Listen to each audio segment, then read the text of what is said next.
ಬೊಮ್ಮಸಂದ್ರ ಕೆರೆಯಲ್ಲಿ ಅಕ್ರಮವಾಗಿ ಮರಳು ತುಂಬುತ್ತಿದ್ದ ಕೆರೆಯಲ್ಲಿ ದೊಡ್ಡ ದೊಡ್ಡ ಗುಂಡಿ ತೋಡಿ ಅದರಲ್ಲೂ ಸುರಂಗ ಮಾಡಿ ಮರಳು ದಂಧೆ ಮಾಡಿಕೊಂಡಿದ್ದವರಿಗೆ ಅಧಿಕಾರಿಗಳಿಂದ ಕಡಿವಾಣ.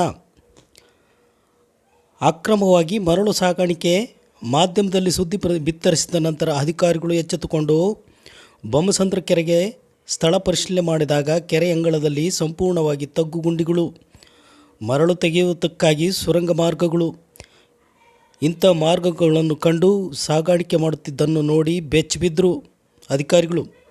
ಮುಂದೆ ಯಾರು ಕೂಡ ಮರಳು ದಂಧೆಗೆ ಕೈ ಹಾಕದಂತೆ ತಾಲೂಕು ಆಡಳಿತ ಬೊಮ್ಮಸಂದ್ರ ಕೆರೆಯ ಸುತ್ತಲೂ ಟ್ರೆಂಚ್ ಕೊರೆದು ಯಾರೂ ಕೆರೆಗೆ ಹೋಗದಂತೆ, ಮರಳು ತುಂಬಬಾರದಂತೆ ಬಂದ್ ಮಾಡಿದ್ದಾರೆ.